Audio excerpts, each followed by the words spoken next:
피노키오.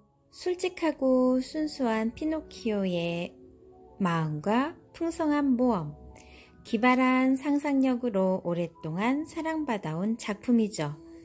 제페토 할아버지가 만든 나무 인형 피노키오는 거짓말을 하면 코가 길게 늘어나는 아이로 인간이 되기까지 서커스단에 팔려가기도 하고 고래에게 먹히기도 하면서 모험을 하게 되죠. 우리 피노키오 이야기 속으로 한번 들어가 볼까요?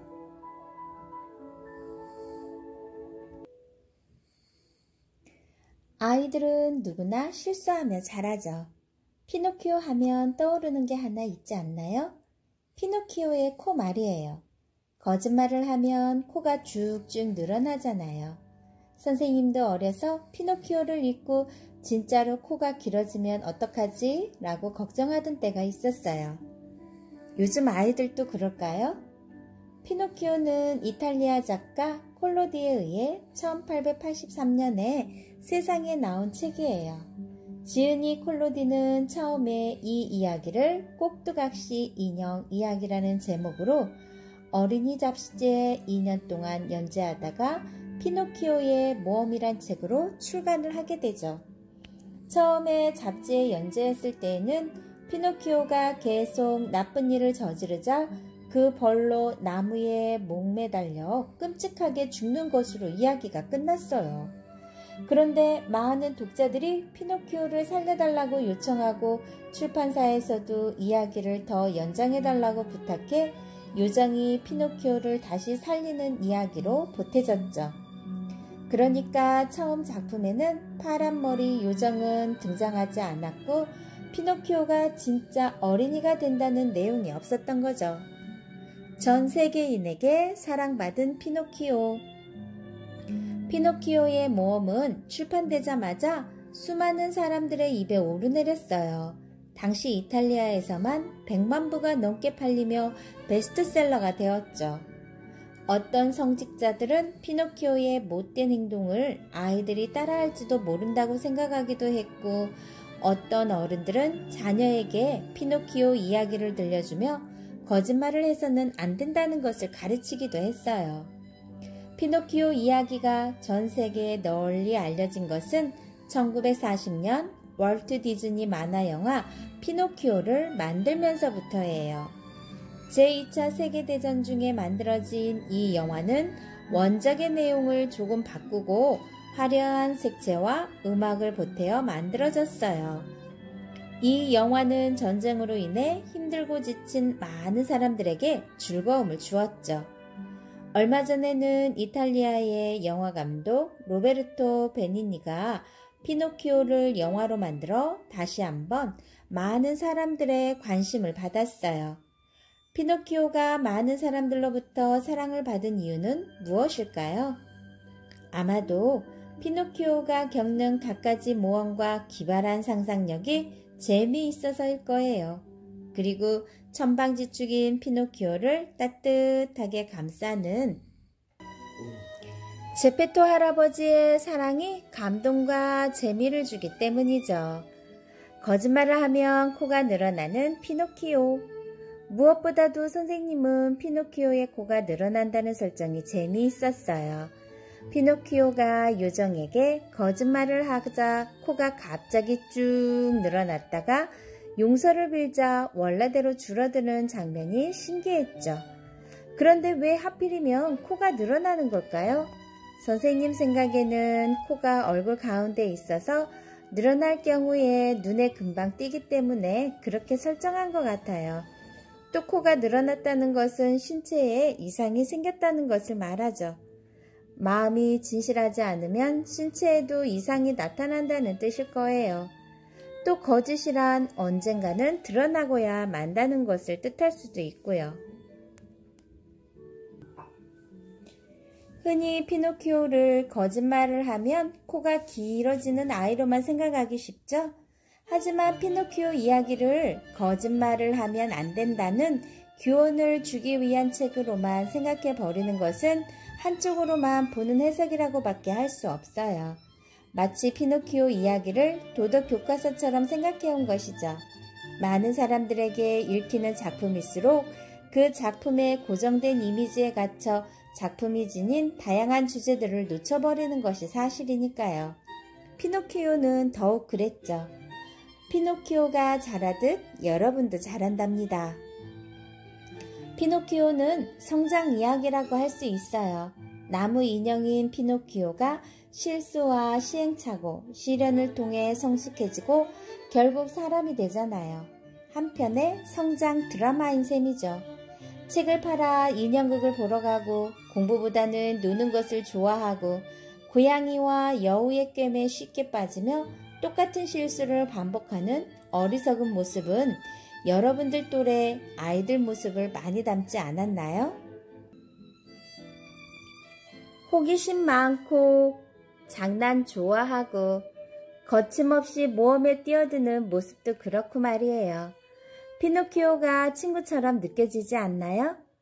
여러분들은 피노키오가 거짓말을 해 코가 늘어나고 신중하지 못한 행동 때문에 잘못된 길로 빠져 고통당하는 것을 보면서 자연스럽게 착한 어린이가 되어야겠다고 생각할 거예요. 피노키오가 잘못한 일들을 다시 떠올려 볼까요? 피노키오는 할아버지가 자신을 죽이려고 한다며 거짓말을 했어요. 그래서 경찰이 할아버지를 잡아가게 했죠. 하지만 곧 혼자 있게 돼 무서워졌고 자기가 한 일을 후회하게 되죠. 피노키오는 고래 뱃속에 갇히는 듯 엄청난 고생을 하게 됐고 결국에는 어려운 사람들을 도와주는 착한 어린이가 되죠.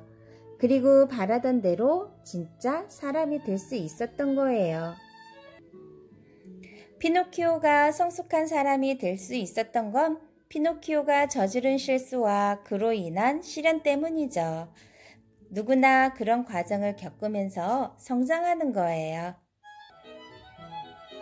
자신을 사랑하는 만큼 자신의 가치도 커져요. 피노키오가 사람이 아닌 나무 인형이라는 것은 무엇을 뜻할까요? 남과 다른 존재, 뭔가 부족한 것 같은 존재, 특별한 존재라는 것을 말하겠죠. 피노키오 입장에 한번 되어보세요. 피노키오는 남과 다르게 생긴 자신을 볼 때마다 마음이 아팠을 거예요. 아마 놀림을 받았겠죠. 그런 피노키오는 절망하고 방황하며 많은 실수를 저질러요. 그러다가 고래 뱃속에서 할아버지를 만났을 때 진심으로 자기의 잘못을 뉘우치게 되죠. 그때부터 피노키오는 열심히 일도 하고 어려운 사람들을 도와주었어요. 나무 인형인 자신을 인정하고 자신의 가치를 사랑하게 된 거죠. 내가 내 자신을 사랑하는 만큼 자신의 가치도 커지게 되는 거예요. 피노키오 이야기에서 놓치기 쉬운 점은 이야기 곳곳에 드러난 사회 문제예요. 대부분 바보스러울 정도로 세상 물정을 모르는 피노키오의 잘못만 탓하고 피노키오를 둘러싼 세상이 얼마나 잘못되어 있는지를 생각하지 않는 것 같아요.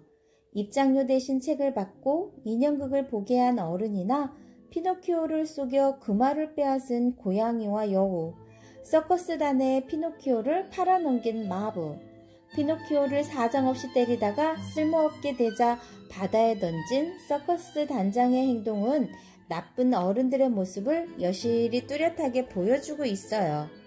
피노키오 이야기가 지어지던 무렵 이탈리아의 도시는 농촌에서 올라와 거리를 떠도는 어린 아이들이 많았대요. 어린이들은 먹고 살기 위해 공장에 들어가 힘든 노동을 하거나 구걸을 하고 범죄를 저지르기도 했어요. 피노키오가 당했던 것처럼 말이죠. 선생님 생각에 지은이 콜로디는 어린이들에게 교훈을 주기 위해 이 책을 쓴 것이 아니라 어린이를 나쁜 길로 인도하는 어른들의 모습을 고발하기 위해 이 작품을 쓴 것 같아요. 피노키오와 사이보그는 어떤 점이 비슷할까? 피노키오는 인간과 로봇의 관계를 생각하게 하는 이야기죠. 피노키오와 제페토 할아버지도 어떤 관점에서는 로봇을 만든 인간의 관계로 볼 수 있어요. 빠른 속도로 발전하고 있는 로봇공학은 머지않아 인간을 닮은 사이보그를 만들어낼 거예요. 만약 인공지능을 가진 로봇이 탄생한다면 피노키오와 마찬가지로 로봇들도 인간이 되고 싶겠죠. 그렇게 되면 로봇을 인간으로 인정할 것인가를 두고 많은 논쟁이 벌어질 거예요. 더구나 착한 로봇이 아닌 못된 로봇들이 등장할 경우 어떤 일들이 벌어질까 생각해 보세요. 오래전에 나온 영화 바이센터니얼 맨이라는 AI를 보면서 잠시 고민해 보는 것도 좋겠어요. 작가 콜로디는 어떤 사람일까요? 피노키오를 쓴 사람은 1826년 이탈리아 피렌체에서 태어난 카를로 콜로디예요. 콜로디는 가난한 집안 사정 때문에 제대로 교육받을 처지가 못 되었는데 다행히 영리하고 똑똑한 그를 알아본 후원자를 만나 교육을 받게 되죠. 콜로디는 성직자가 되려고 신학교에 들어가 공부를 했지만 졸업 후에는 출판사에서 기자 생활을 해요. 콜로디는 나라 일과 사회 문제에 관심이 많았어요. 그래서 22살의 나이에 정치를 풍자하는 신문을 만들어 날카로운 눈으로 정치인을 비판하기도 했죠. 재치와 유머가 넘치는 글을 써서 많은 사람들에게 널리 알려진 콜로디는 나이가 들면서 아이들 교육에 관심을 갖게 되었어요. 피노키오는 콜로디가 57세에 쓴 작품이랍니다. 여러분이 알고만 있던 피노키오 내용에 대해서 좀 더 깊게 생각해 볼 수 있는 기회가 되었죠? 좋아요, 구독 눌러주시면 계속해서 함께 할 수 있어요. 초등학교 권장도서와 세계 여러 나라 수상작은 다올 책사랑방을 검색해 주세요.